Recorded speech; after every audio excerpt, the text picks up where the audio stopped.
By the way guys, nandito pala ako guys sa Springbank. Ayan guys. So magandang weather ngayon dito guys.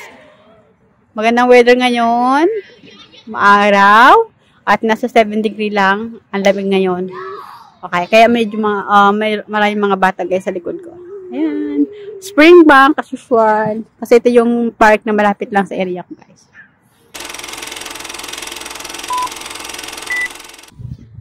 Hello mga ka-dreamers! Welcome back to my vlog. Hello everyone!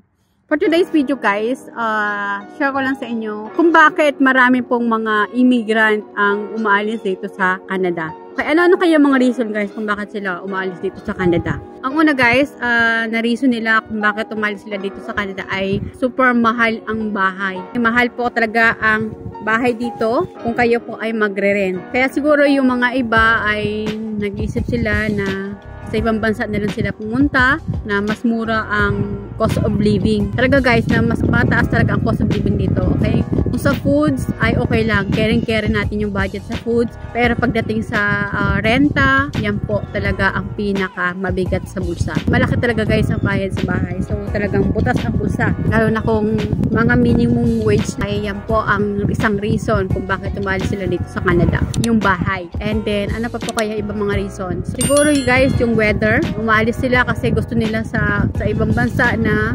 tropical. Lalo na kung siguro guys yung mga immigrant ay mga oldies na, syempre mas gusto nila na magstay sa medyo warm na klima. Kasi dito guys talaga sa Canada, lalo na po sa ibang part ng Canada, ibang provinces ay talagang nag-i-snow na po.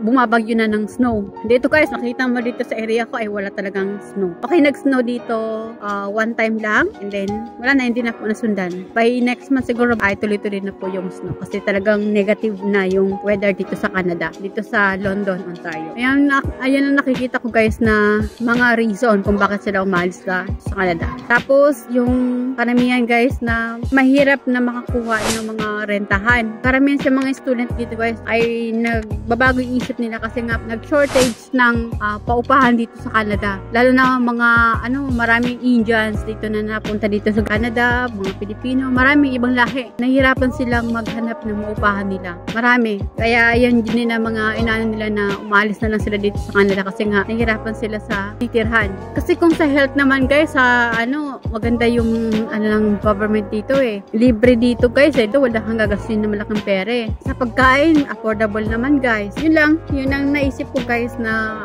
reason kung bakit nagsisialisan sila dito sa Canada.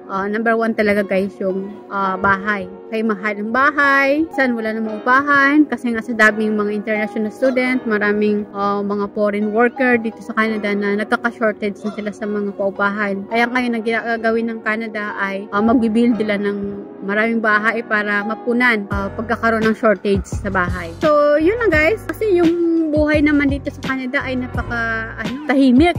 Compare sa atin sa Pilipinas, paglabas mo lang ng bahay, meron ka ng makaramit kayo, marami ka nang makita ng mga tao. Yung transportation, paglabas mo lang ng kalye, meron ka ng sakyan dito. Naku, maglalakad ka ng ilang kilometro. Tulad ko guys, naglalakad ako ng mahaba-haba para lang makasakay ako ng bus.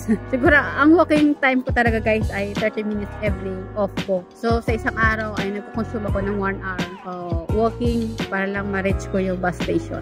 Kaya yung guys, siguro, yan din na nagiging rason nila yung transportation at nahihirapan sila. Lalo na, mahirap talaga yung guys yung transportation dito sa Canada, lalo na kung nag-snow na. Okay, kasi maghintay ka ng bus, lalo na ang bus dito, ang taga ng interval, inaabot ng 30 minutes yung interval ng bus bago dumating. So, tapos snow time. Okay, so nahihirapan sila. Talagang magtsatsaga talaga guys sa paghihintay ng bus. Yun lang guys, na-share ko lang sa inyo kung ano yung mga reason kung bakit nagsasialisan yung mga immigrant dito sa Canada.